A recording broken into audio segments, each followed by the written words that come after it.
ये लिखवा जाएगा एविडेंस भाई मेंस के लिए, कॉपी निकाल लीजिए। तो तैयार भी नहीं है आज, तो लेक्चर एक दो दिन बाद अब दिया जाएगा। आज बुधवार है ना, बुधवार बृहस्पति, हाँ। लिखिए वहीं दो तीन क्वेश्चन का लेक्चर देना है। सुसंगतता ग्राह्यता, फिर आपका ये 91 और 92 और दोनों में अंतर। लिखिए भाई आपका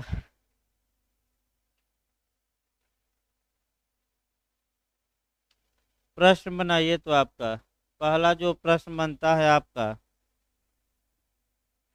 प्रश्न बना लीजिए भाई।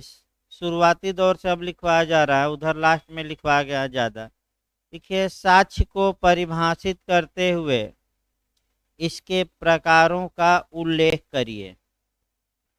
एविडेंस को डिफाइन करते हुए साक्ष्य को परिभाषित करते हुए इसके प्रकारों का उल्लेख करिए।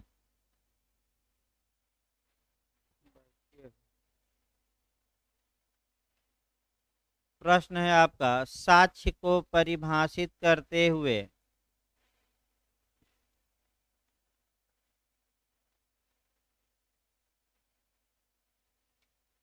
इसके प्रकारों का उल्लेख करिए। देखिए, जो आपका ये बिहार मेंस में भी फुल क्वेश्चन बना है जो मैं लिखवा रहा हूँ, और यूपी में जो बनता है आपका साक्ष्य की परिभाषा कम बना है, लेकिन जो आपका प्रकार है वह टिप्पणी में बना है। टिप्पणी में तो लिखवाया ऐसा जाए कि आपका डिटेल में प्रकार को हम लिखवा देंगे।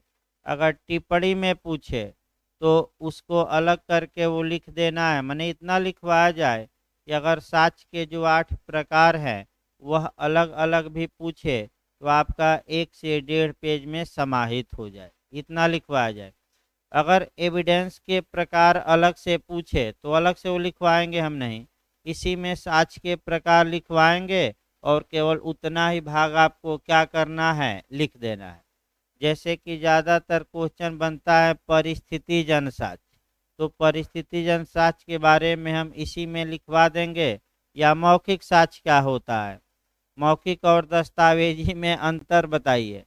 तो जो मौखिक साक्ष्य क्या है, दस्तावेजी साक्ष्य क्या है, ये अलग अलग प्रकार में ही हम थोड़ा डिटेल में लिखवा देंगे ताकि अलग से लिखवाना न पड़े। लिखिए उत्तर, लिखिए भाई आपका,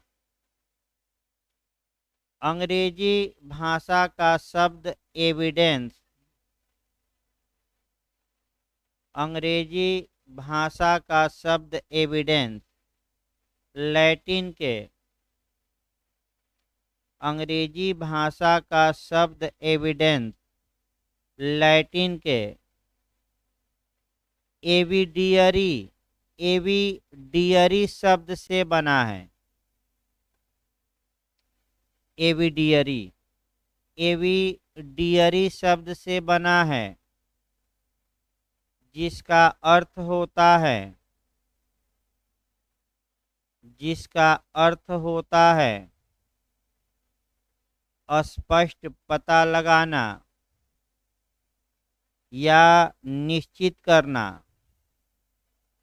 स्पष्ट पता लगाना या निश्चित करना।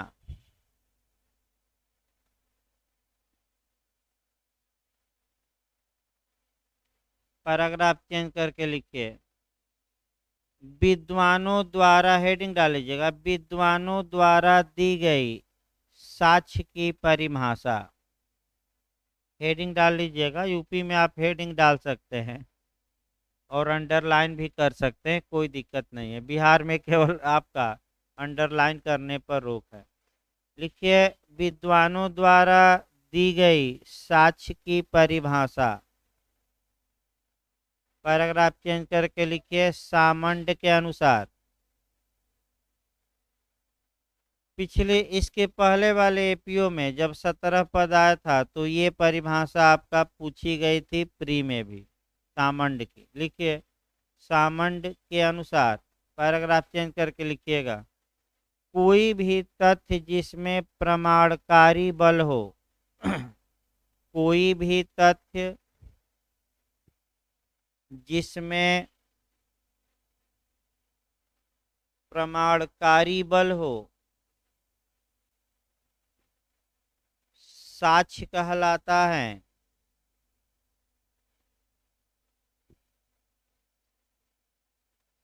दूसरा लिखे परिभाषा स्टीफेन के अनुसार, स्टीफेन के अनुसार लिखे पैराग्राफ चेंज करके, साक्ष्य विधि का उचित रूप से अर्थ लगाना, साक्ष्य विधि का उचित रूप से अर्थ लगाना न्यायालयों में प्राप्त व्यवहारिक अनुभव को, न्यायालयों में प्राप्त व्यवहारिक अनुभव को विवादग्रस्त तथ्य के प्रश्नों के विषय में, फैक्ट इन इशू, विवादग्रस्त तथ्य के प्रश्नों के विषय में, विवादग्रस्त तथ्य के प्रश्नों के विषय में सत्य में जांच करने की समस्या को, सत्य में ट्रू, सत्य में जांच करने की समस्या को लागू करने के सिवाय कुछ नहीं है, लागू करने के सिवाय कुछ नहीं है। पैराग्राफ चेंज करके हेडिंग डालिए भारतीय साक्ष्य अधिनियम की धारा 3 में, पैराग्राफ चेंज करके लिखिए भारतीय साक्ष्य अधिनियम की धारा 3 में साक्ष्य को निर्वचित करते हुए, इंटरप्रेट, भारतीय साक्ष्य अधिनियम की धारा 3 में साक्ष्य को निर्वचित करते हुए यह कहा गया है कि, यह कहा गया है कि, की के बाद कामा देकर लिखिएगा, की के बाद कामा दे दीजिएगा, साक्ष्य से अभिप्रेत हैं और उसके अंतर्गत आते हैं, साक्ष्य से अभिप्रेत हैं और उसके अंतर्गत आते हैं। आपका पढ़ी पाई देना है, यानी कि ऐसे पढ़ी पाई दे दीजिए, वह लाइन छोड़ दीजिए, पढ़ी पाई देकर, यानी कि लेटी हुई लाइन आपका ऐसे पढ़ी पाई दे दीजिए और वह लाइन छोड़कर लिखिए 1, यानी कि 1 में लिखिए, वे सभी कथन 1 में लिखिएगा पैराग्राफ चेंज करके, वे सभी कथन जिनके जांचाधीन तथ्य के विषयों के संबंध में, जिनके जांचाधीन तथ्य के विषयों के संबंध में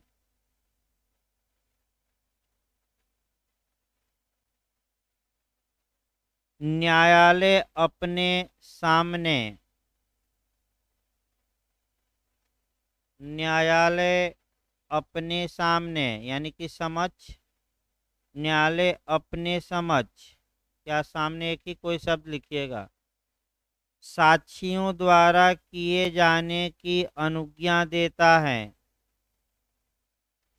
साक्षियों द्वारा किए जाने की अनुज्ञा देता है या अपेक्षा करता है, माने आशा करता है, अनुज्ञा देता है या अपेक्षा करता है ऐसे कथन मौखिक साक्ष्य कहलाते हैं। ऐसे कथन मौखिक साक्ष्य कहलाते हैं। Oral evidence. ऐसे कथन मौखिक साक्ष्य कहलाते हैं। ये पहले खंड में रहा। दूसरा खंड लिखिए, पैराग्राफ चेंज करके दूसरा लिखिए। दूसरा खंड में लिखिए, न्यायालय के निरीक्षण के लिए पेश की गई। न्यायालय के निरीक्षण के लिए पेश की गई सभी दस्तावेजें न्यायालय के निरीक्षण के लिए पेश की गई सभी दस्तावेजें जिनमें इलेक्ट्रॉनिक अभिलेख भी शामिल है।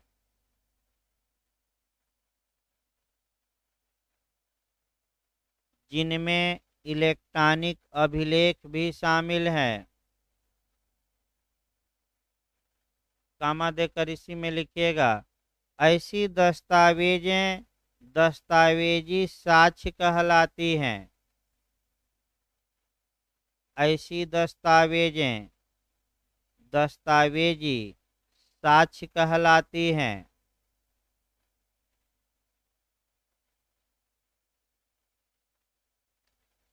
खड़ी पाई दे दीजिए, पैराग्राफ चेंज करके लिखिए। वास्तव में, पैराग्राफ चेंज करके लिखिए, वास्तव में साक्ष्य को परिभाषित न करते हुए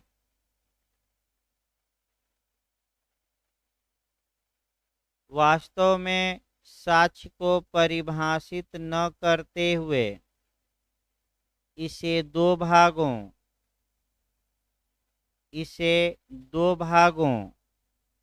मौखिक तथा दस्तावेजी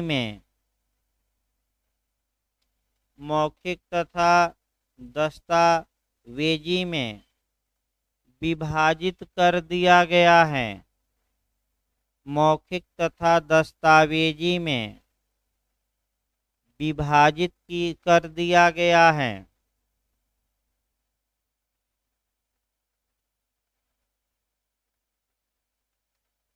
अतः साक्ष्य का तात्पर्य ऐसी किसी बात से होता है।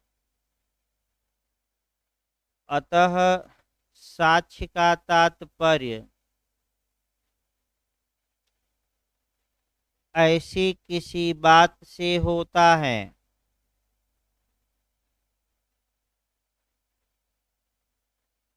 जिसके द्वारा किसी तथ्य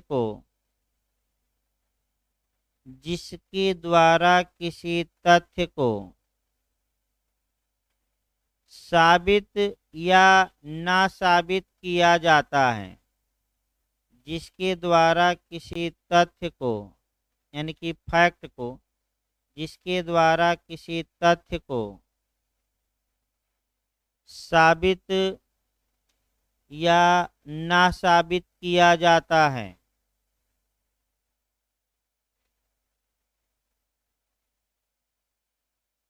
साक्ष्य में निम्नलिखित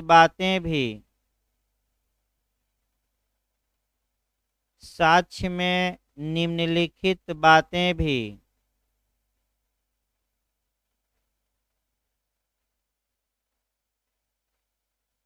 शामिल मानी जाती हैं। साक्ष्य में निम्नलिखित बातें भी शामिल मानी जाती हैं। फर्स्ट लिखे, पैराग्राफ चेंज करके, वास्तविक साक्ष्य यानी कि रियल एविडेंस, वास्तविक साक्ष्य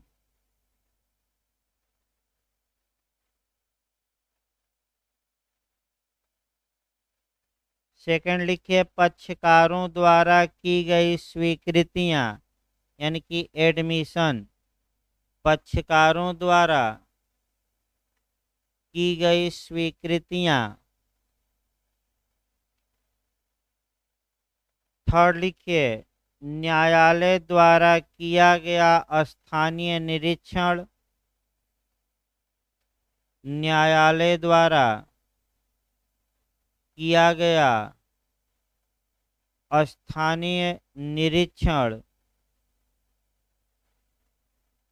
न्यायालय द्वारा किया गया स्थानीय निरीक्षण।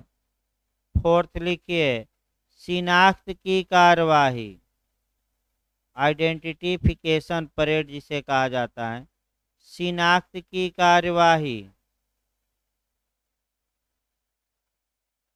पैराग्राफ चेंज करके केस एक लिखिए सुधा देवी बनाम MP Narayan.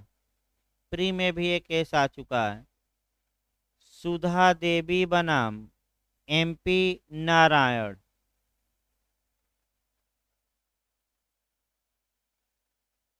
AIR 1988 supreme court, AIR 1988 supreme court. लिखिए इसमें प्रस्तुत मामले में, प्रस्तुत मामले में उच्चतम न्यायालय ने, उच्चतम न्यायालय ने यह निर्णय दिया कि, यह निर्णय दिया कि शपथ पत्र साक्ष्य नहीं होता, शपथ पत्र साक्ष्य नहीं होता, लेकिन जब न्यायालय सिविल प्रक्रिया संहिता, लेकिन जब न्यायालय सिविल प्रक्रिया संहिता के आदेश 19 के तहत, आदेश 19 के तहत शपथ पत्र लेता है, शपथ पत्र लेता है, तो उसका साक्ष्य में प्रयोग कर सकता है, तो उसका साक्ष्य में प्रयोग कर सकता है।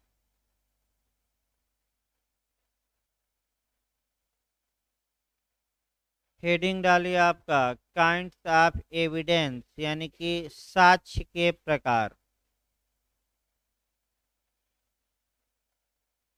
काइंड्स ऑफ एविडेंस यानी कि साक्ष्य के प्रकार।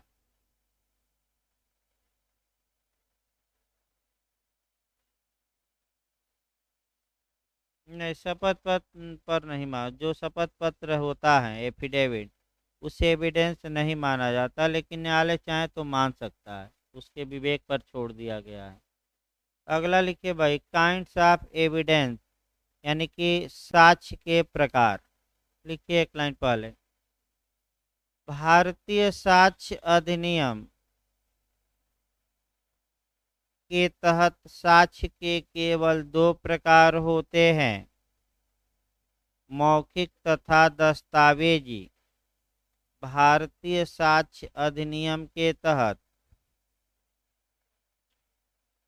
साक्ष्य के केवल 2 प्रकार होते हैं, ओरल एंड डॉक्यूमेंट्री यानी कि मौखिक तथा दस्तावेजी। लेकिन इनकी व्याख्या करते हुए, इन्हीं दोनों की व्याख्या की जाएगी, लेकिन इनकी व्याख्या करते हुए इन्हें 8 प्रकारों में विभाजित किया गया है। इनकी व्याख्या करते हुए इन्हें 8 प्रकारों में विभाजित किया गया है, जो निम्नलिखित हैं, जो निम्नलिखित हैं।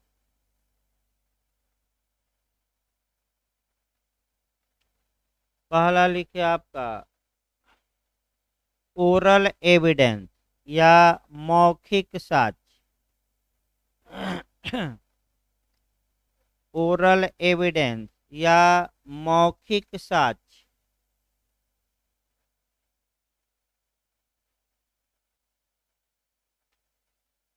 लिखिए पैराग्राफ चेंज करके, जब कोई साक्षी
लिखिए लिखिए भाई, जब कोई साक्षी स्वयं न्यायालय के समक्ष उपस्थित होकर,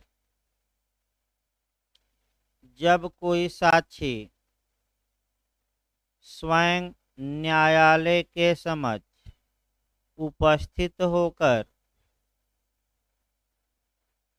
अपने मुख से बोले गए शब्दों द्वारा, अपने मुख से बोले गए शब्दों द्वारा साक्ष्य देता है, अपने मुख से बोले गए शब्दों द्वारा साक्ष्य देता है, उसे मौखिक साक्ष्य कहा जाता है। उसे मौखिक साक्ष्य कहा जाता है।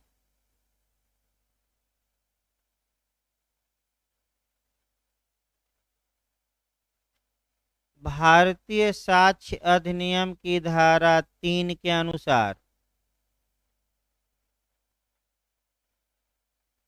भारतीय साक्ष्य अधिनियम की धारा 3 के अनुसार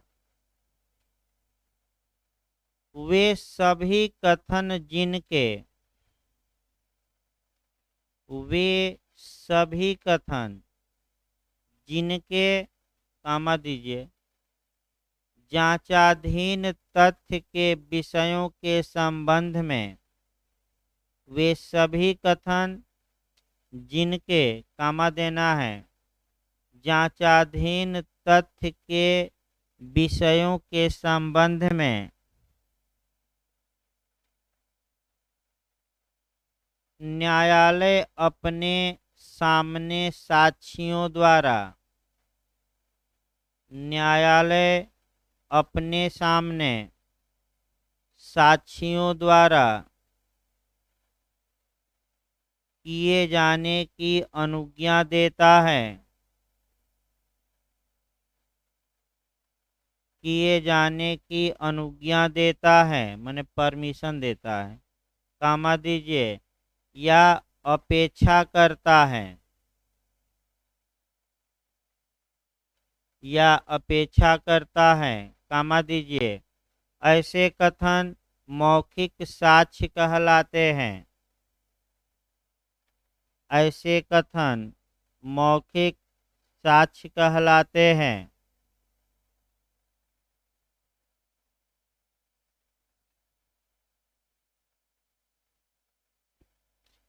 पैराग्राफ चेंज करके लिखिए, इस अधिनियम की धारा 119 के अनुसार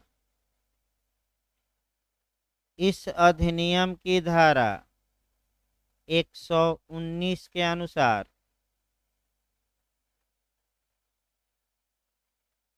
जब कोई साक्षी बोलने में असमर्थ हो, जब कोई साक्षी बोलने में असमर्थ हो, तब वह अपना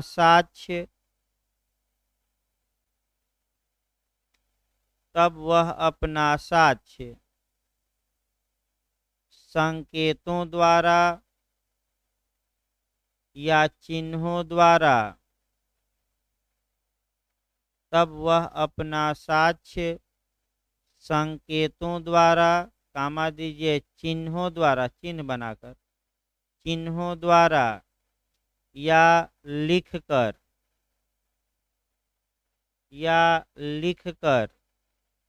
या अन्य प्रकार से दे सकता है, या अन्य प्रकार से दे सकता है। ऐसा साक्ष्य भी मौखिक साक्ष्य माना जाएगा। ऐसा साक्ष्य भी मौखिक साक्ष्य माना जाएगा।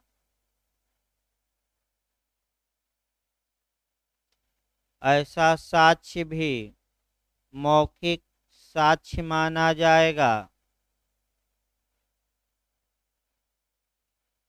पैराग्राफ चेंज करके लिखिए, क्वीन इम्प्रेस बनाम अब्दुल्ला,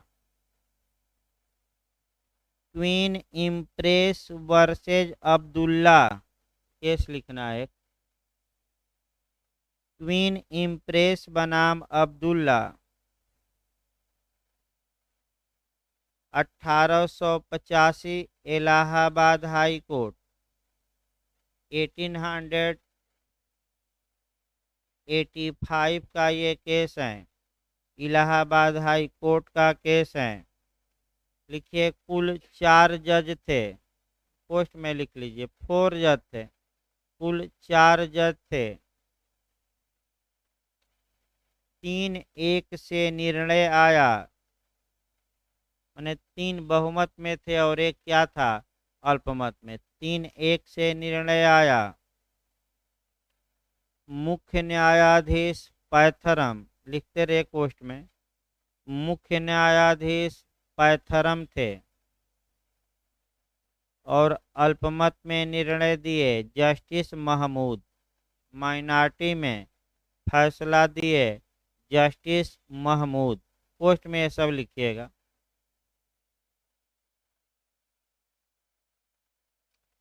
लिखिए, प्रस्तुत मामले में यह निर्णय दिया गया कि प्रस्तुत मामले में यह निर्णय दिया गया कि इशारों द्वारा किए गए कथन मौखिक साक्ष्य माना जाएगा। इशारों द्वारा, वही संकेत द्वारा, इशारों द्वारा किया गया कथन मौखिक साक्ष्य माना जाएगा।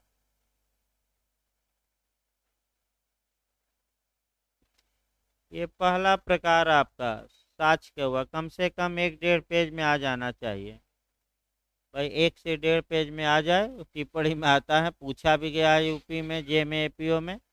इतना लिखिए। देखिए फिर एक बार कौन कौन सा सेक्शन ऐड करना है आपका। सामान्य बात, फिर सेक्शन 3 119 लिखिएगा और एक केस जरूर दिखा दीजिएगा जिसमें कि इशारों द्वारा अगर इशारा किया गया है तो उसे क्या माना गया है, ओरल एविडेंस।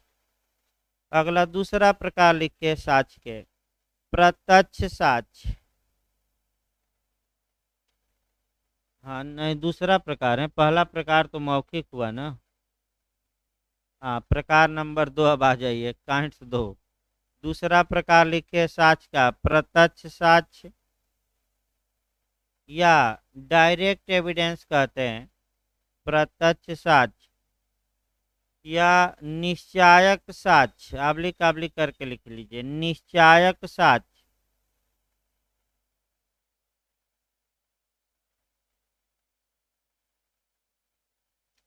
या पॉजिटिव साक्ष्य, सकारात्मक, आबलिक करके लिख लीजिए, पॉजिटिव, हाँ, एविडेंस।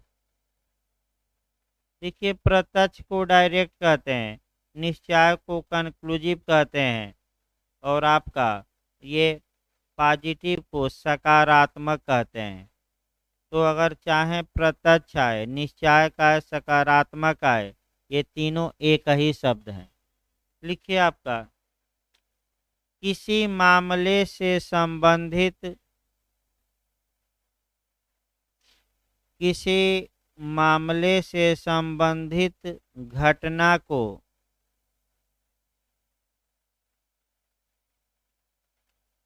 किसी मामले से संबंधित घटना को आँख, कान, नाक, त्वचा या जिह्वा द्वारा, मैंने पांचों इंद्रियां लिखना है। आँख, कामा दीजिए कान, कामा दीजिए नाक, फिर कामा दीजिए त्वचा, या जिह्वा द्वारा स्वयं बोधगम्य बनाने वाले व्यक्ति द्वारा, स्वयं स्वयं बोधगम्य बनाने वाले व्यक्ति द्वारा दिया गया साक्ष्य, स्वयं बोधगम्य बनाने वाले व्यक्ति द्वारा दिया गया साक्ष्य प्रत्यक्ष साक्ष्य कहलाता है। प्रत्यक्ष साक्ष्य कहलाता है।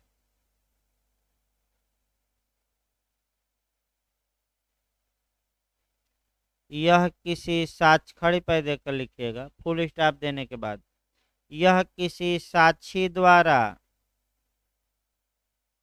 यह किसी साक्षी द्वारा किसी मामले से संबंधित, यह किसी साक्षी द्वारा किसी मामले से संबंधित प्रमुख तथ्यों के बारे में, प्रमुख तथ्यों के बारे में दिया गया मौखिक बयान होता है। दिया गया मौखिक बयान होता है।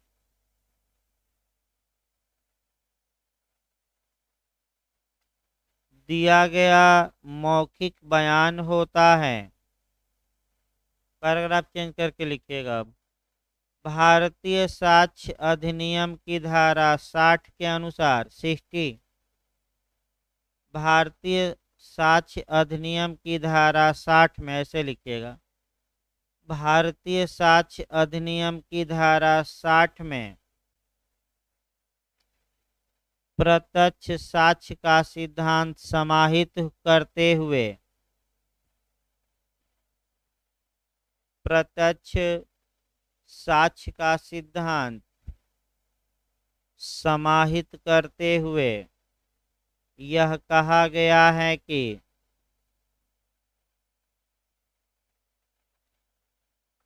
मौखिक साक्ष्य समस्त अवस्थाओं में,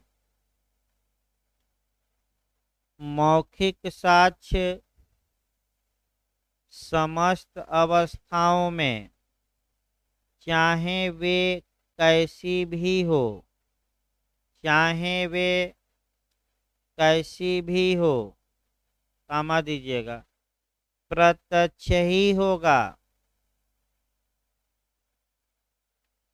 प्रत्यक्ष ही होगा।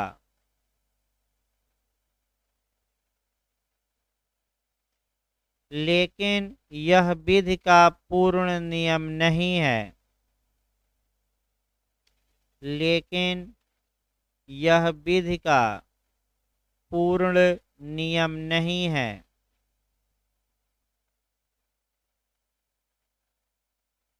इस अधिनियम में कुछ ऐसी परिस्थितियां दी गई हैं।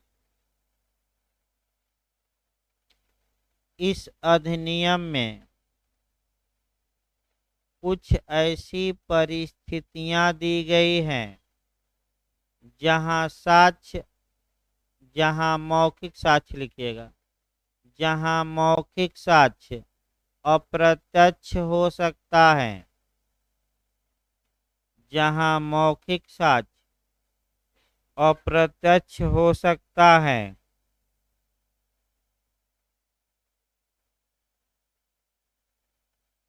अगला प्रकार, तीसरा प्रकार लिखिए, अनुश्रुत साक्ष्य। हेडिंग डालिए, तीसरा प्रकार है अनुश्रुत साक्ष्य या श्रुत साक्ष्य या अप्रत्यक्ष साक्ष्य। आबलिक पहले लिखिए हिंदी। अनुश्रुत साक्ष्य या श्रुत साक्ष्य या अप्रत्यक्ष साक्ष्य या निकृष्ट साक्ष्य, निकृष्ट भी कहा जाता है, सेकेंडरी, निकृष्ट साक्ष्य इंग्लिश में कहा जाता है। आपका अप्रत्यक्ष को इनडायरेक्ट एविडेंस, अनुश्रुत को कहा जाता है या श्रुत को हियर से एविडेंस। का इंग्लिश वर्जन है इनडायरेक्ट या हियर से। लिखिए इसके बारे में, किसी साक्षी द्वारा, पैराग्राफ चेंज करके लिखिए, किसी साक्षी द्वारा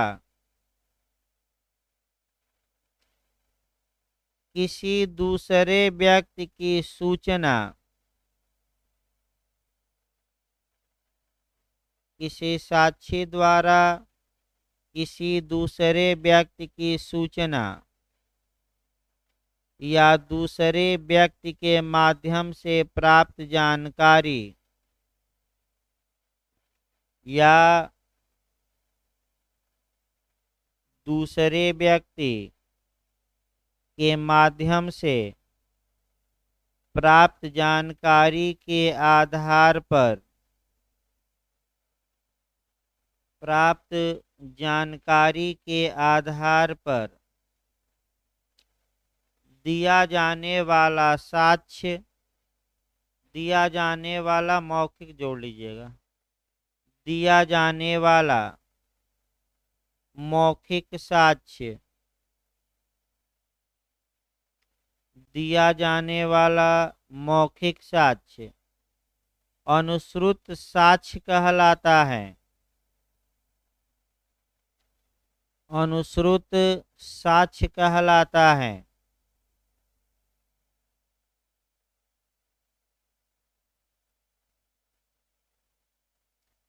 पैराग्राफ चेंज करके लिखिए, भारतीय साक्ष्य अधिनियम की धारा 60 में, भारतीय साक्ष्य अधिनियम की धारा 60 में अनुश्रुत साक्ष्य का नियम समाहित करते हुए, अनुश्रुत साक्ष्य का नियम समाहित करते हुए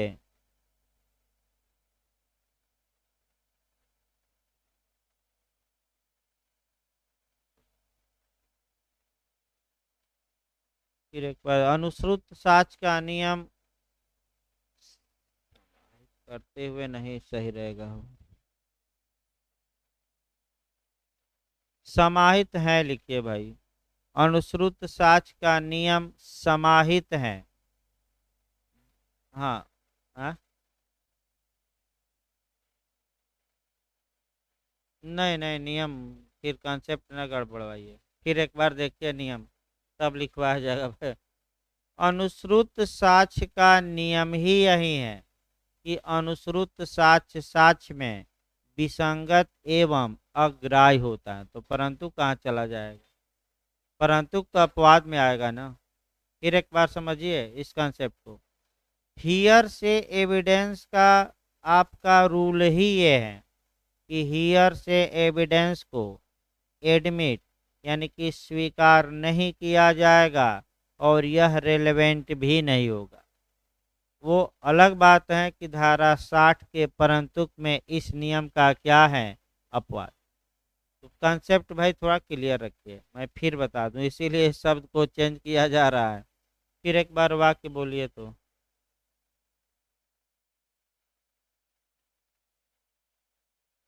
समाहित है जिसके अनुसार, अब सही रहेगा, जिसके अनुसार अनुश्रुत साक्ष्य साक्ष्य में विसंगत एवं अग्राह्य होता है। जिसके अनुसार अनुश्रुत साक्ष्य साक्ष्य में, प्री में भी बहुत ये पूछा जाता है, अनुश्रुत साक्ष्य साक्ष्य में विसंगत एवं अग्राह्य होता है।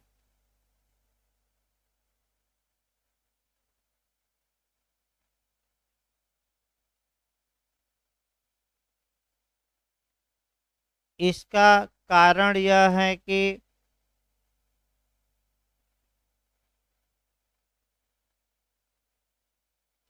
इसका कारण यह है कि इसमें सौगंध का अभाव होता है। माने सौगंध माने शपथ, इसमें सौगंध का अभाव होता है। हाँ, शपथ भी लिख सकते हैं। सौगंध का अभाव होता है, लेकिन यह विधि का पूर्ण नियम नहीं है। लेकिन यह विधि का पूर्ण नियम नहीं है।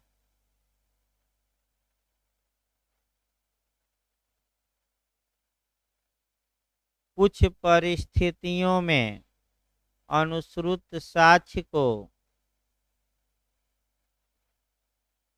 कुछ परिस्थितियों में अनुश्रुत साक्ष्य को साक्ष्य में सुसंगत एवं ग्राह्य बनाया गया है।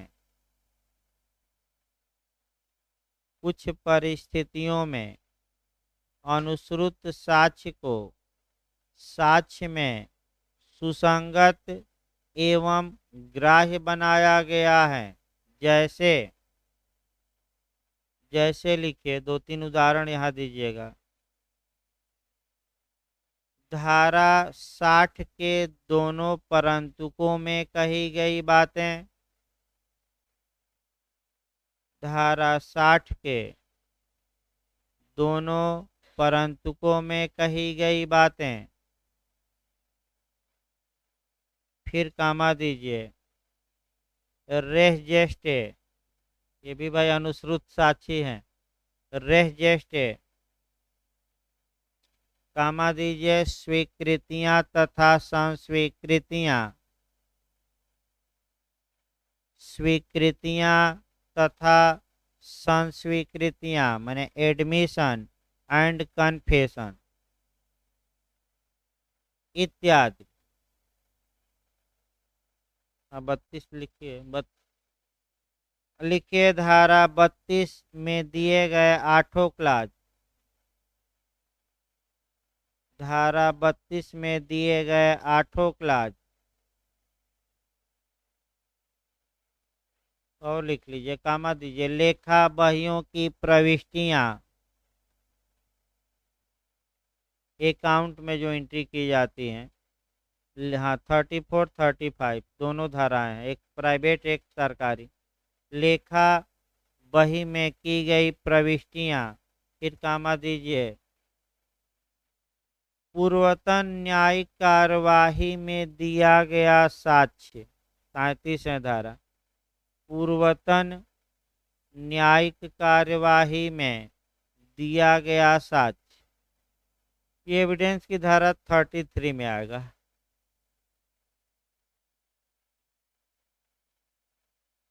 अगला लिखिए प्रकार आपका। नहीं, 157 नहीं है, वो तो संपूर्ति के लिए खुद ही आता है देने ना उसमें।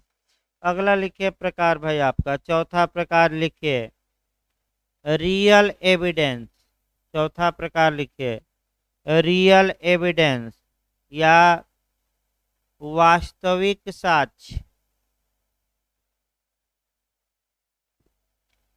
रियल एविडेंस या वास्तविक साक्ष्य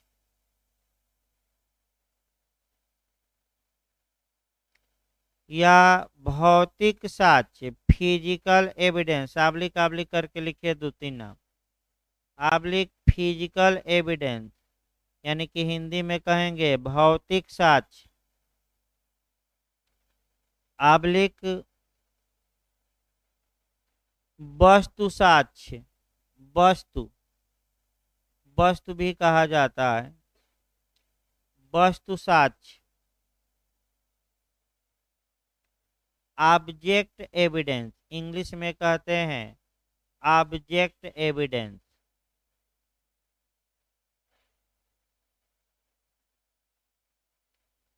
लिखिए आपका पैराग्राफ चेंज करके लिखिए। वह साक्ष्य जो न्यायालय को, वह साक्ष्य जो न्यायालय को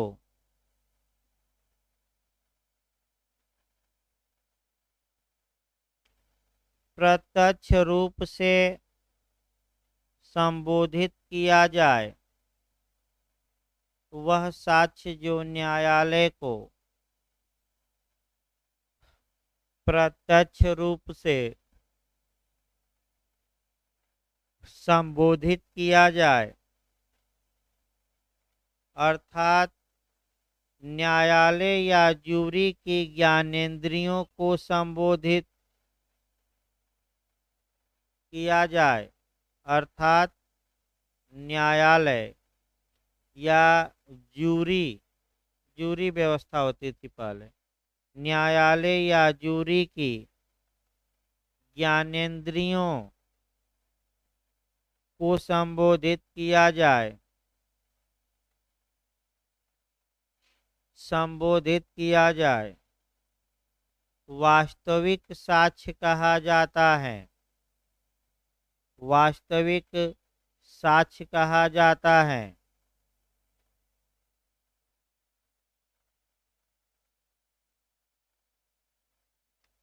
इसके अंतर्गत फुल स्टॉप देकर लिखेगा, इसके अंतर्गत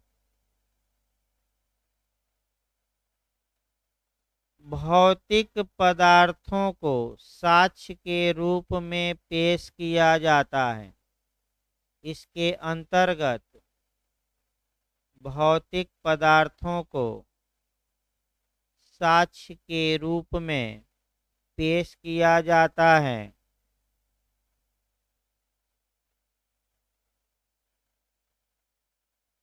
जिसमें निर्जीव तथा सजीव दोनों वस्तुएं आती हैं, जिसमें निर्जीव तथा सजीव दोनों वस्तुएं आती हैं।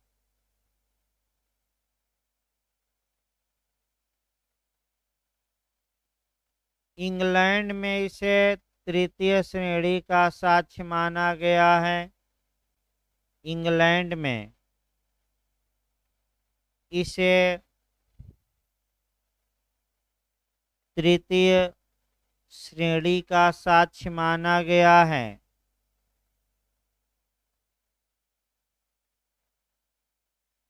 जबकि भारत में इसे मौखिक साक्ष्य माना गया है। जबकि भारत में इसे मौखिक साक्ष्य माना गया है।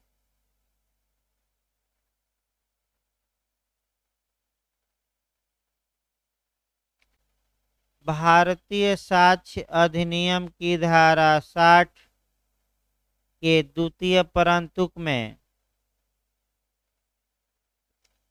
भारतीय साक्ष्य अधिनियम की धारा 60 के द्वितीय द्वितीय परंतुक में यह बताया गया है कि सेकंड परंतुक में यह बताया गया है कि कामा देकर लिखिएगा, यदि मौखिक साक्ष्य दस्तावेज से भिन्न यदि मौखिक साक्ष्य दस्तावेज से भिन्न किसी भौतिक चीज के अस्तित्व यदि मौखिक साक्ष्य दस्तावेज से भिन्न किसी भौतिक चीज के अस्तित्व या दशा के बारे में है या दशा के बारे में है, कामा दीजिए, तो न्यायालय फिर कामा दीजिए, यदि वह ठीक समझे तो न्यायालय कामा देना है, यदि वह ठीक समझे फिर कामा देना है, ऐसी भौतिक चीज का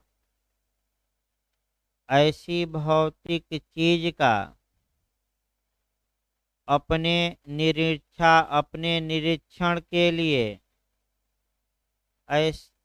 ऐसी भौतिक चीज का अपने निरीक्षण के लिए पेश किया जाना अपेक्षित कर सकेगा, पेश किया जाना अपेक्षित कर सकेगा। जैसे उदाहरण कुछ लिखिए, चाकू, बंदूक, कामा देते रहिएगा, चाकू, बंदूक, खून से सने कपड़े, खून से सने कपड़े, कामा दीजिए, लाठी, कुत्ता, इसको ना छोड़िएगा, कुत्ता, मुर्गा इत्यादि। अब कितना लिखवाया जाए अब 5 लोग चाय पीने गए तो अब कितना बढ़ाया जाए उसको खींच खाच के, तो उसमें नाम पता नहीं है तो क्या लिखा जाता है, और इत्यादि। क्यों मौर्य जी? भाई 5 लोग तो सटीक है, उसके बाद अब कितने लोग गए तो इत्यादि बढ़ा दीजिए, इत्यादि में कोई माने वैसे ही सहअपराधी चले गए अन्य लोग भी, तब उतना लिखो, तो उसमें लिखवा नहीं गया, इतना लिखवाने का सजीव निर्जीव दोनों आते हैं, मुर्गा, मुर्गी, पत्थर, ये सब आएगा ये भारत में मौखिक साक्ष्य माना जाएगा, क्योंकि 2 ही प्रकार हैं, या तो अभी इसीलिए हम पहला ही लाइन लिखवाए कि भारत में कितने प्रकार हैं, 2, इसी 2 में तो कहीं सेट करेंगे 8 को, तो अब तक जितना पढ़ाया गया वह मौखिक साक्ष्य में आएगा, मैंने 4 जो हमने पढ़ाया ये किस में आएगा, सब मौखिक में। अब जो चलेगा वह दस्तावेजी में चलेगा, और परिस्थिति जन साक्ष्य कुछ मौखिक और कुछ दस्तावेज। तो रेस्ट के लिए तो लिखवा ही जाएगा भाई, आज एविडेंस ही लिखवाते हैं, लेक्चर कल दिया जाएगा। ये हो गया ना आपका? देखिए एक लाइन और है, लिख लीजिए तब रेस्ट दिया जाए, एक लाइन और, एक लाइन केस है, लिखिए भाई आपका, लाइन बनाम टेलर का केस है एक, लाइन, हाँ हाँ, लाइव नहीं भाई, ला ई न, लाइन वर्सेज टेलर का केस, जो ये पूछ रहे हैं कि कुत्ता कैसे आ जाएगा, बिल्ली, हाँ मुर्गा, वहीं लिखवा रहे हैं, लिखिए आपका 1862 1862 का केस है।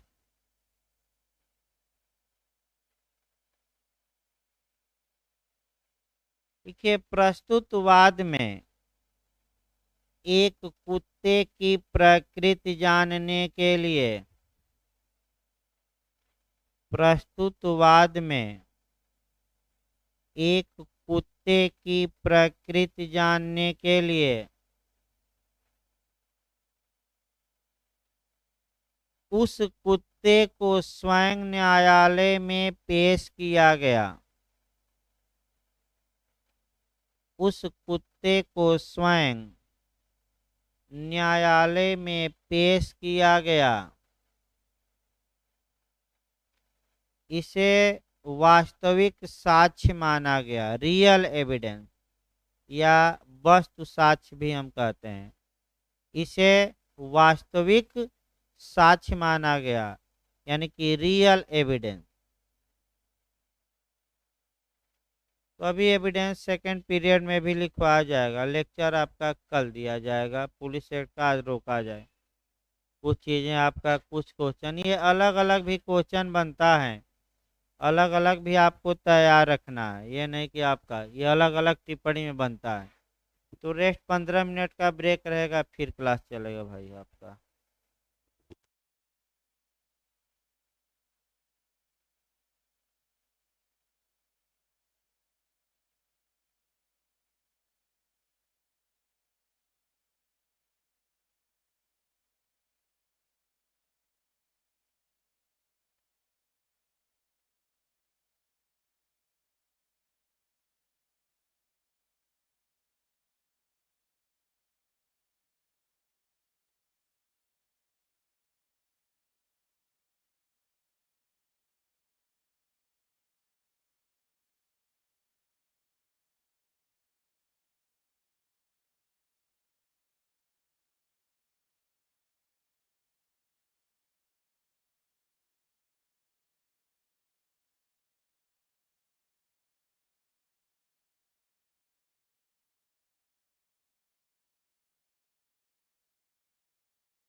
ये भाई मौर्य जी, चाय किसी को हम ना पिलाइएगा तो सब गद्दारी कर दे रहे हैं।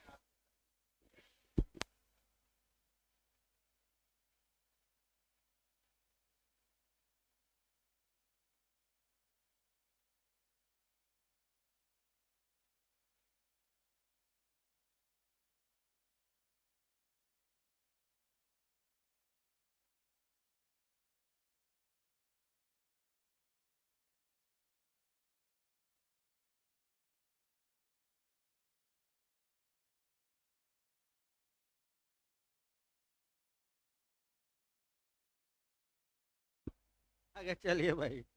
मौर्य जी भाई चर्चित आदमी हैं, और लोग पूछ ही रहे हैं ऑनलाइन वाले, ये कौन मौर्य, किस चिड़िया का नाम है, ये कौन है, तो हट्टा कट्टा होगा। तो भाई मौर्य जी काफी दूर दूर तक प्रसिद्ध हो गए हैं, और चाय के नाम से। लेकिन अब भाई आगे आपका मौर्य जी से आशा की जाती है कि एपीओ में कुछ ही नंबर से इनका रुक गया था, वो भी थोड़ा बहुत इनसे गलती हो गई, लेकिन जे में आपका पूरी तरह मित्रता तोड़ कर लग गए हैं। यानी कि जो मित्र मंडली थी, चाय मंडली थी, उनसे दूरी बनाते हुए और पूरी सतर्कता और सावधानी बरतते हुए इस बार क्वेश्चनों को सॉल्व कर रहे हैं, और आशा और विश्वास किया जाए कि इस बार भाई एपीओ वाली गलती नहीं करेंगे। सबसे सबको कहा जा रहा है। हाँ, तो सुपरविजन में नहीं रहेंगे तो बिगड़ नहीं जाएगा बबुआ। कि बहुआ कहीं बिगड़ ना जाए, ये भी तो देखना है। बहुआ, देखिए तमाम दिक्कतें आती हैं कि ये होता है कि कोई भी लड़का या लड़की पढ़ने में बड़ी तेज है, और हल्का सा उसका माइंड अगर घुमा, यानी कि अगर दूसरे एंगल में वो चला गया, दूसरे लाइन में, तो हो सकता है गर्त में भी चला जाए, ये भी होता है। तो भाई ये आपका यह भी समय है यही जीवन बनाने का। एक दो साल बाद न घर वाले पूछेंगे न माँ बाप, और शादी ब्याह हो जाएगा तो कहेंगे कि जाओ कमाओ खाओ। और तमाम लोग पीड़ित आते हैं कि घर से एक पैसा बाप नहीं देते, तो ये नहीं देते, मैं तो स्वयं काम करके अपना काम चलाता हूँ। तो ये समस्या सबके सामने है। तो इसीलिए जो समय आ रहा है, यानी कि वैकेंसी आ रही है, और इसी में क्या करना है, पूरी तरह लग जाना है आपका। लिखिए भाई, आपका चार प्रकार हो गए थे साक्ष्य के। अगला लिखिए डॉक्यूमेंट्री एविडेंस या दस्तावेजी साक्ष्य, ये पांचवा प्रकार है। दस्तावेजी साक्ष्य या डॉक्यूमेंट्री एविडेंस। लिखिए, पैराग्राफ चेंज करके लिखिए, जब कोई साक्ष्य दस्तावेज के माध्यम से प्रस्तुत किया जाता है, जब कोई साक्ष्य दस्तावेज के माध्यम से प्रस्तुत किया जाता है, उसे दस्तावेजी साक्ष्य कहा जाता है।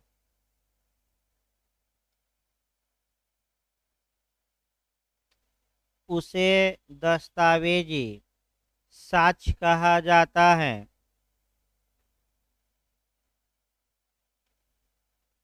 भारतीय साक्ष्य अधिनियम की धारा 3 के अनुसार,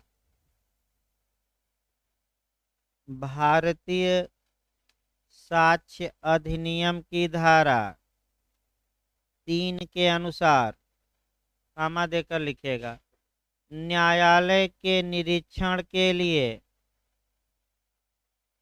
न्यायालय के निरीक्षण के लिए पेश की गई सब दस्तावेजें, न्यायालय के निरीक्षण के लिए पेश की गई सब दस्तावेजें, कामा दीजिए, जिनमें इलेक्ट्रॉनिक अभिलेख भी शामिल है, जिनमें इलेक्ट्रॉनिक अभिलेख भी शामिल है।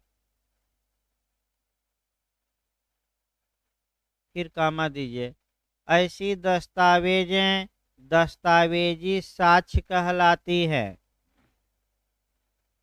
ऐसी दस्तावेजें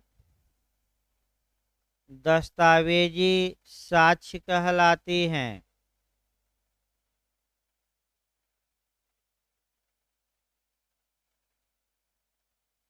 यह सर्वोत्तम प्रकार का साक्ष्य होता है।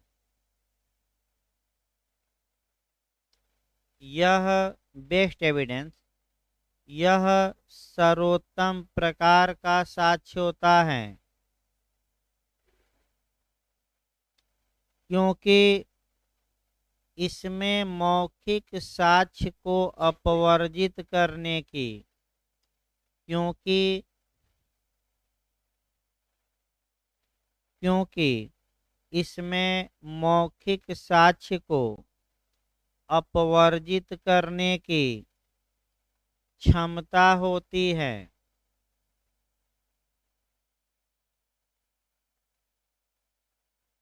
मौखिक साक्ष्य को अपवर्जित करने की क्षमता होती है। यह दो प्रकार का होता है। डॉक्यूमेंट्री एविडेंस कितने प्रकार का? दो प्रकार। यह दो प्रकार का होता है। फर्स्ट प्राथमिक साक्ष्य यानी कि प्राइमरी एविडेंस, और सेकेंडरी एविडेंस यानी कि द्वितीयक साक्ष्य। पहला आपका प्राथमिक साक्ष्य और दूसरा कौन हो गया? द्वितीयक साक्ष्य। लिखिए पैराग्राफ चेंज करके आपका 4 5 छठवां प्रकार लिखिए प्राथमिक साक्ष्य, प्राइमरी एविडेंस। हेडिंग डाल लीजिए प्राथमिक साक्ष्य। लिखिए पैराग्राफ चेंज करके प्राथमिक साक्ष्य वह मूल दस्तावेज होता है। प्राथमिक साक्ष्य वह मूल दस्तावेज होता है जिसे न्यायालय के निरीक्षण के लिए पेश किया जाता है।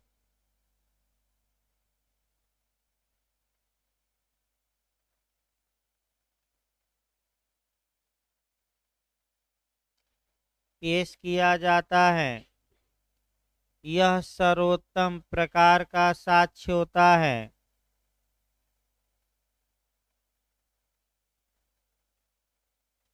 यह सर्वोत्तम प्रकार का साक्ष्य होता है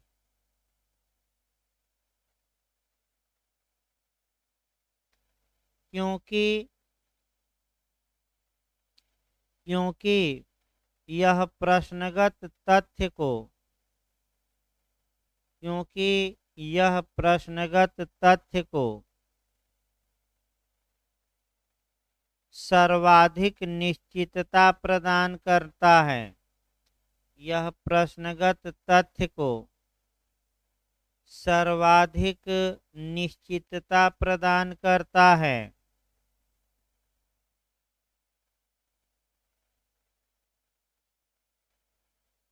सर्वोत्तम साक्ष्य होने के कारण सर्वोत्तम साक्ष्य होने के कारण विधि यह अपेक्षा करती है कि विधि यह अपेक्षा करती है कि इसे पहले पेश किया जाना चाहिए। इसे पहले पेश किया जाना चाहिए।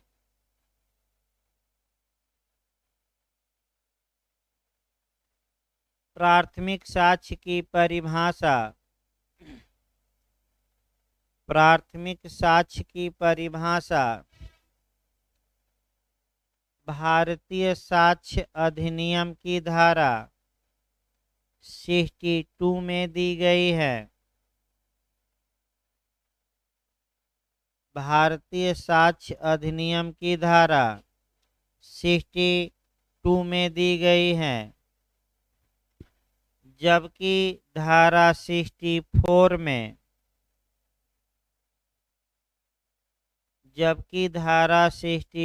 में यह बताया गया है कि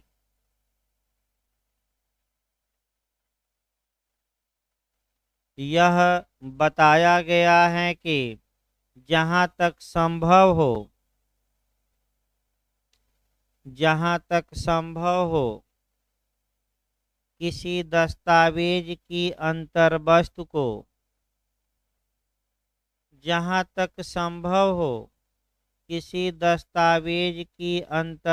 को कंटेंट्स को प्राथमिक साक्ष्य द्वारा ही साबित किया जाना चाहिए। जहाँ तक संभव हो किसी दस्तावेज की अंतर्वस्तु को प्राथमिक साक्ष्य द्वारा ही साबित किया जाना चाहिए।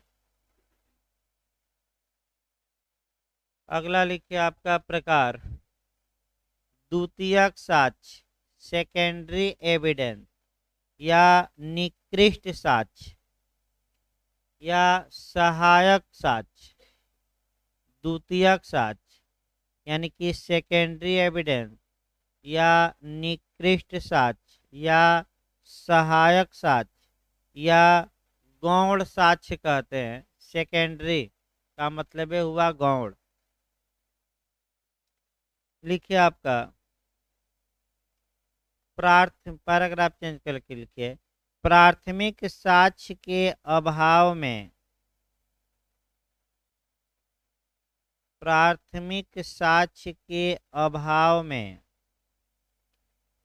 पेश किया जाने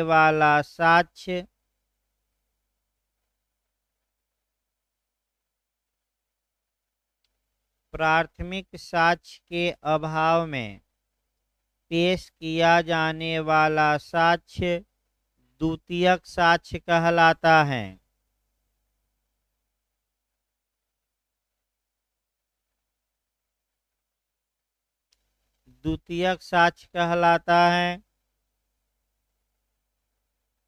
किसी मूल दस्तावेज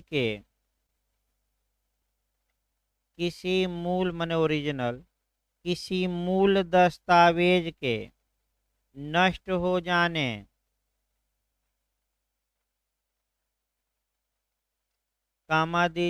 खो जाने, गुम हो गया, खो जाने,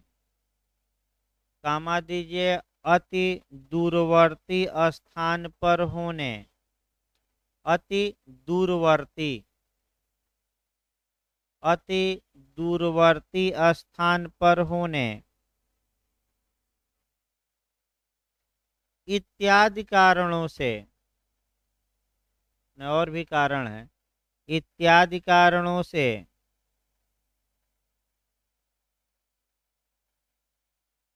यदि मूल दस्तावेज को पेश न किया जा सके, इत्यादि कारणों से यदि मूल दस्तावेज को पेश न किया जा सके, तब न्यायालय उस दस्तावेज की प्रतिलिपि इत्यादि को साक्ष्य के रूप में स्वीकार करता है। प्रतिलिपि इत्यादि को साक्ष्य के रूप में स्वीकार करता है।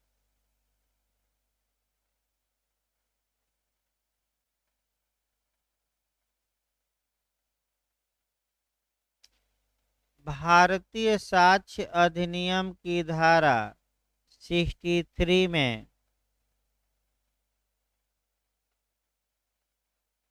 भारतीय साक्ष्य अधिनियम की धारा 63 में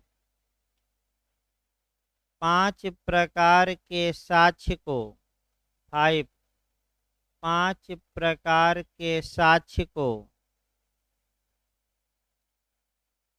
द्वितीयक साक्ष्य माना गया है।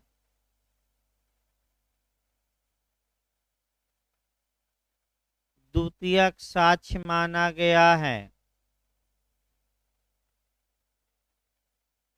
इस अधिनियम की धारा 65 के अनुसार इस अधिनियम की धारा 65 के अनुसार कुल 7 दशाओं में द्वितीयक साक्ष्य न्यायालय में पेश किया जा सकेगा।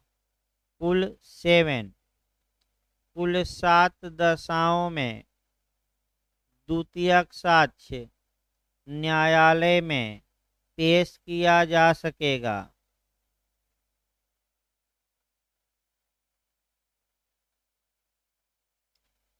आठवां लिखिए, जो आपका बिहार में भी पूछा गया था और यूपी में भी कई बार रिपीट किया। आठवां प्रकार परिस्थिति जन साक्ष्य, सर्कमस्टेंशियल एविडेंस। आठवां आपका है परिस्थिति जन साक्ष्य या सर्कमस्टेंशियल एविडेंस।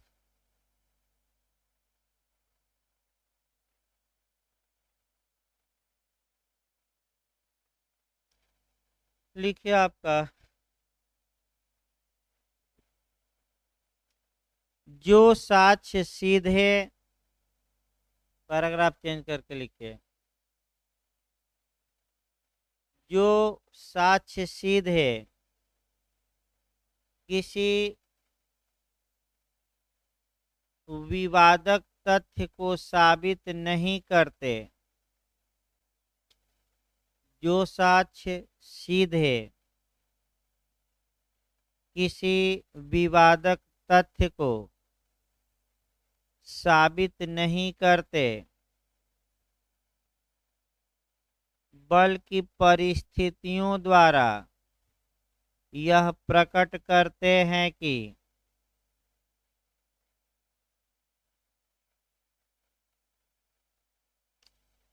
परिस्थितियों द्वारा यह प्रकट करते हैं कि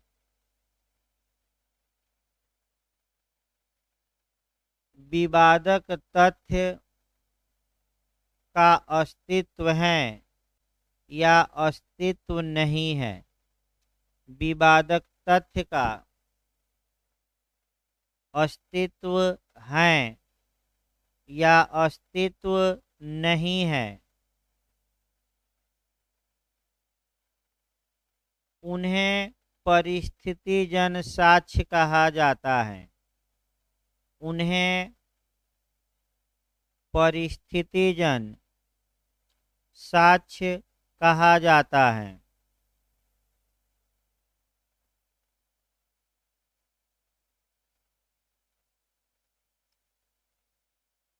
किसी मामले को साबित करने के लिए,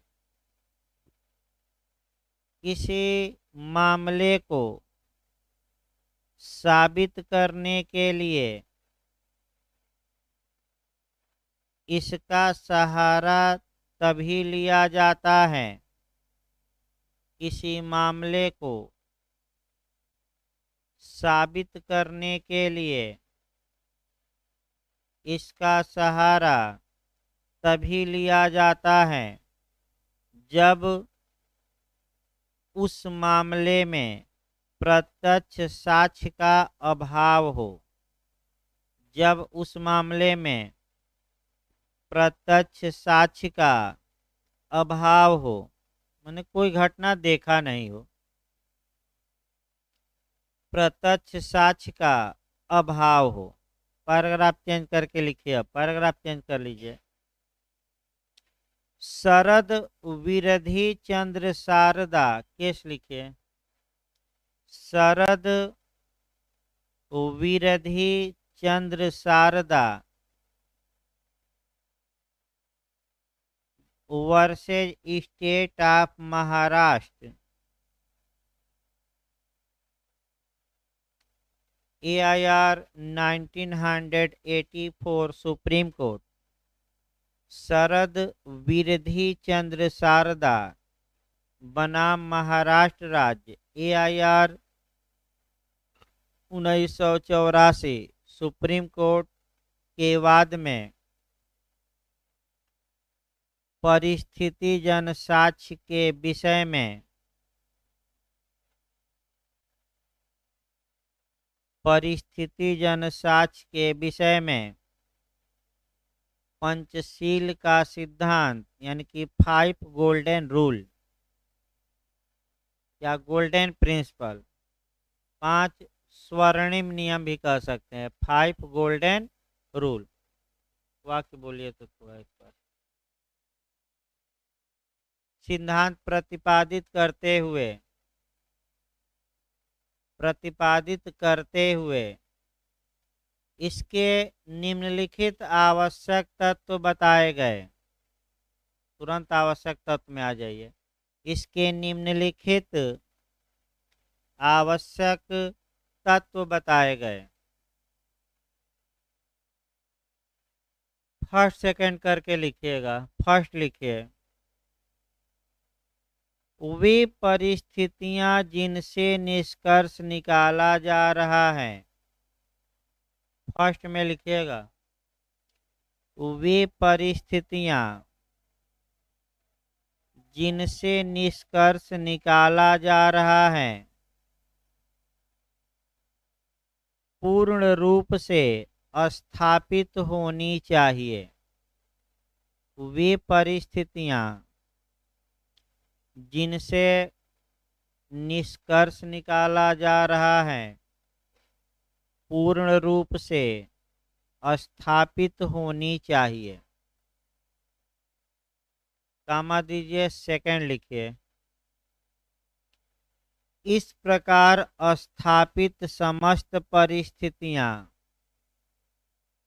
सेकंड में लिखिएगा, इस प्रकार स्थापित समस्त परिस्थितियां एक साथ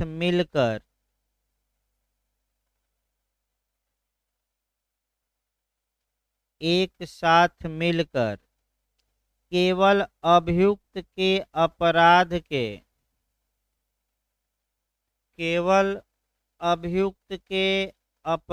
के अनुमान से संगत होनी चाहिए। अनुमान से संगत होनी चाहिए।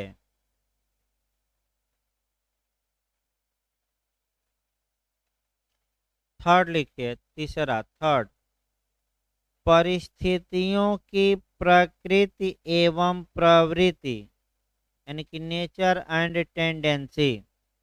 परिस्थितियों की प्रकृति एवं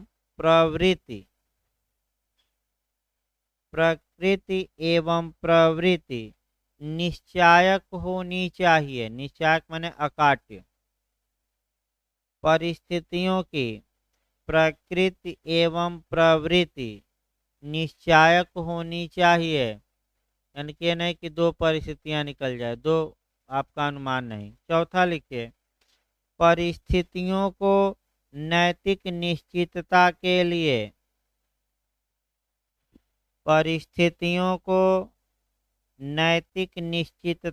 लिए प्रत्येक अनुमान का परित्याग करना चाहिए। परिस्थितियों को नैतिक निश्चितता के लिए प्रत्येक अनुमान का परित्याग करना चाहिए।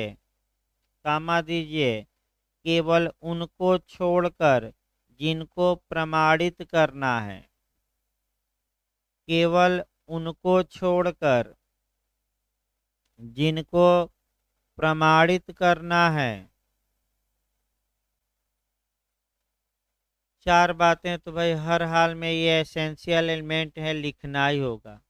अब हेडिंग डालिए आप अगला इसी में, परिस्थिति जन साक्ष्य की विश्वसनीयता। हेडिंग डाल लीजिए। नहीं, पांचवा नहीं, चार ही है मुख्य रूप से। हेडिंग डालिए अगला, परिस्थिति जन साक्ष्य की विश्वसनीयता। भाई यूपी में हेडिंग डालकर लिखिएगा ताकि थोड़ा मोटे में दिखाई दे। लिखिए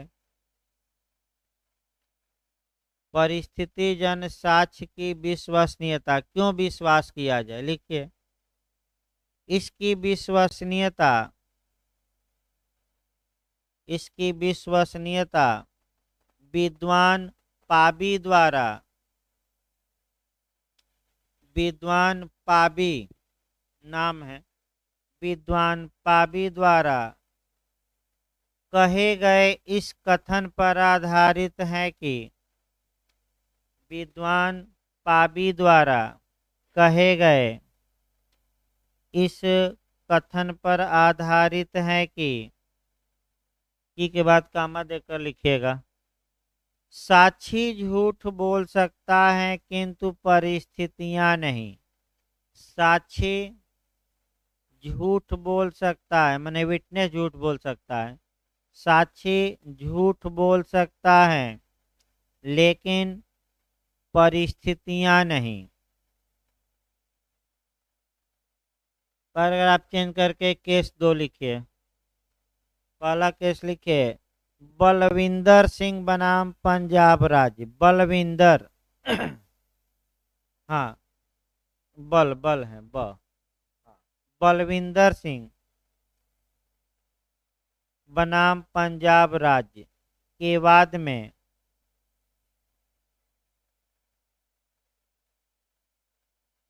यह निर्णय दिया गया कि, के बाद में यह निर्णय दिया गया कि परिस्थिति जन साक्ष्य के मामले में, परिस्थिति जन साक्ष्य के मामले में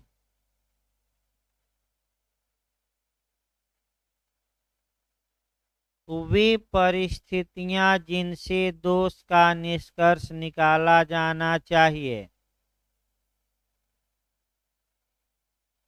वे परिस्थितियां जिनसे दोष का निष्कर्ष निकाला जाना चाहिए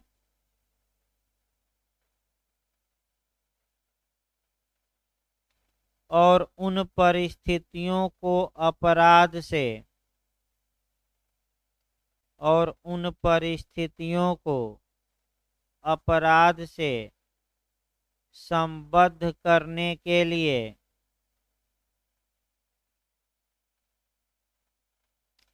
संबद्ध करने के लिए निश्चायक प्रकृति की होनी चाहिए, संबद्ध करने के लिए निश्चायक प्रकृति की होनी चाहिए।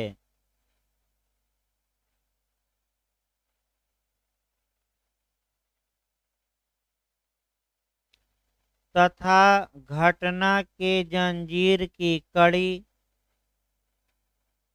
तथा घटना के जंजीर की कड़ी युक्ति युक्त संदेह से परे स्थापित की जानी चाहिए, युक्ति युक्त संदेह से परे स्थापित की जानी चाहिए, युक्तियुक्त संदेह से परे स्थापित की जानी चाहिए। तथा स्थापित परिस्थितियां, तथा स्थापित परिस्थितियां केवल अभियुक्त के अपराध किए जाने की, तथा स्थापित परिस्थितियां केवल अभियुक्त के अपराध किए जाने की परिकल्पना से संगत होनी चाहिए, परिकल्पना से संगत होनी चाहिए।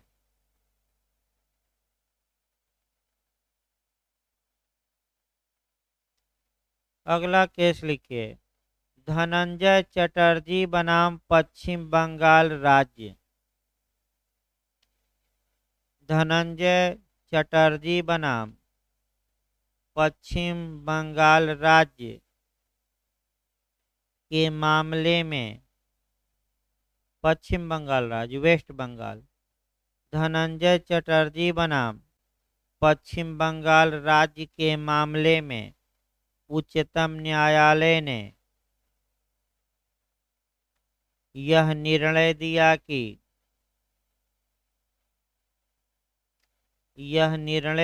कि परिस्थितिजन्य साक्ष्य के आधार पर मृत्युदंड दिया जा सकता है। परिस्थितिजन्य साक्ष्य के आधार पर मृत्युदंड दिया जा सकता है।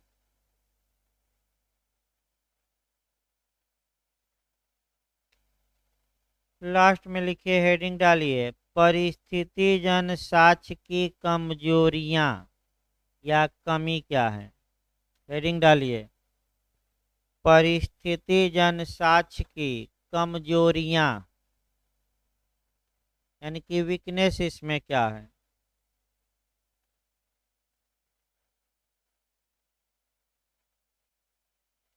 लिखिए, पहला आपका फर्स्ट लिखिए, जो व्यक्ति परिस्थितियों का साक्ष्य दे रहा होता है, जो व्यक्ति परिस्थितियों का साक्ष्य दे रहा होता है,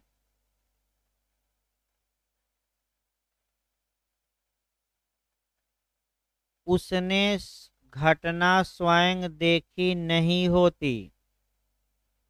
उसने घटना स्वयं देखी नहीं होती,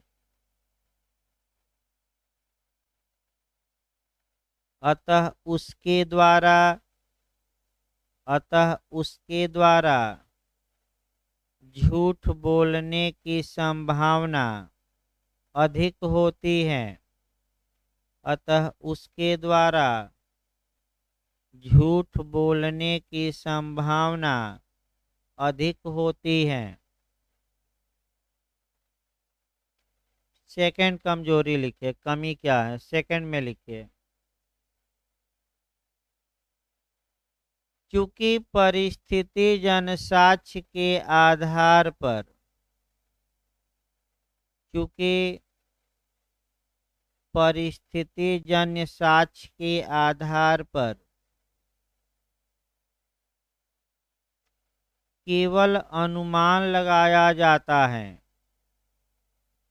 केवल अनुमान लगाया जाता है,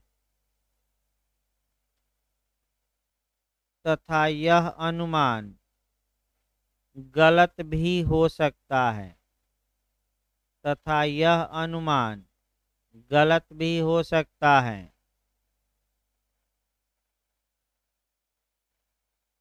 पैराग्राफ चेंज करके लिखिए, उपर्युक्त कमियों के बावजूद भी, पैराग्राफ चेंज कर लीजिएगा, उपर्युक्त कमियों के बावजूद भी परिस्थितिजन्य साक्ष्य को स्वीकार किया जाता है।